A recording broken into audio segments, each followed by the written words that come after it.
Hey. It's the American way of saying hello. Hey. You can recognize, I suppose Americans, it's very insulting to call a Canadian person American, I know that. But American people, and I presume Canadian people as well, recognize one another that way when they go abroad. You see them. You don't even have to see them, you just hear them. You don't recognize one another in a visual way. It's just because everybody seems to talk as if they're in a rodeo all the time. Hey, how you doing?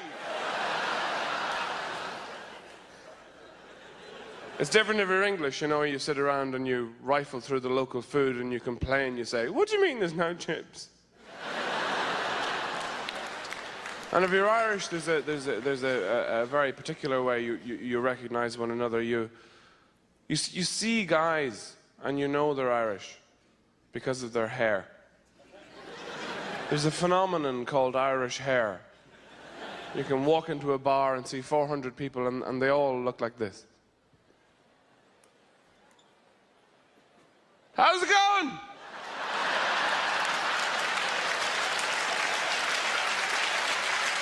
How you doing? I'll have a pint of mud, please. Thanks very much. I used to live with two other guys, and we were very good cooks. We were very hygiene conscious. Well, we were very conscious that our lack of hygiene had created things that had consciousness. And we used to cook two things. The first thing was called cheese thing. And that was where you get something and you melt some cheese over it, and the first one to guess what it is doesn't have to wash up. But that's obviously quite Mediterranean. The other one was less complex. It was just called cheese fantasy. And that's where you come in very drunk at about 5 in the morning, you know, and find an apple and just pretend there's some cheese on it.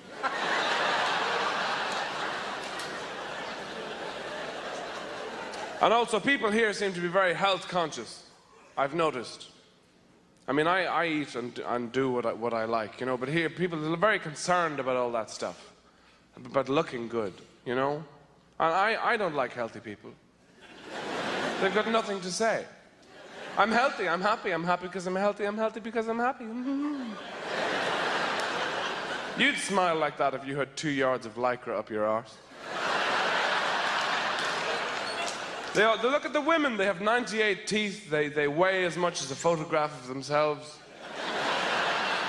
And the things these people eat, you know, alfalfa, seaweed. If you saw that on your shoe, you'd go, get that away from me, get it away.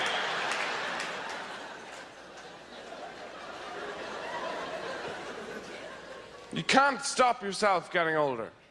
People are too worried about it, and I don't. The other thing I don't understand is all the drugs young people are doing. You know, I don't understand that. My body is going on me. If I want to rush, I just get out of a chair when I don't expect it.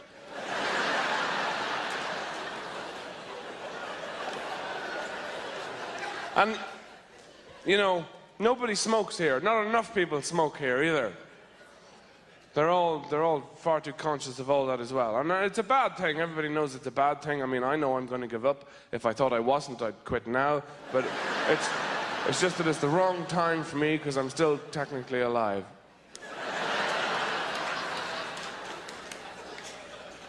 And drinking as well. Everybody's very worried about drinking, you know? But the fact is, if you go out tonight and get completely blitzed, you measure what a good time you had by how much it messes you up. If you meet somebody tomorrow and they'll say, how was it last night? You'll go, it was fantastic, I can't see. I have no feeling on the right side of my body. You should have come, you'd have at least lost an eye. But I'm looking forward to my body going on me completely just so I can be in a restaurant with my son or daughter and lean over every now and again and say, you know what I just did? I just pissed myself. Ha ha ha! You deal with it. Because you can't stop getting old. Men say, I'm going to get old gracefully. How do you do that? You lose your hair, your teeth, you're red, you get fat, you're attracted to beige clothes. You look like a red snowman in a beige jumpsuit.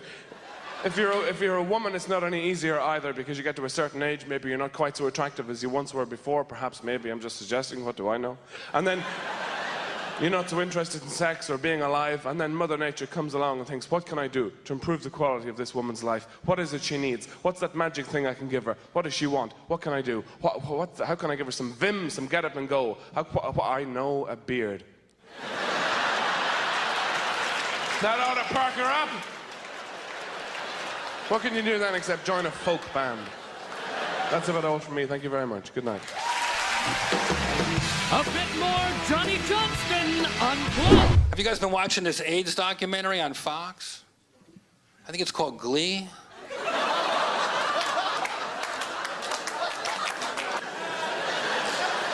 Who the hell uses an Indian as a slave?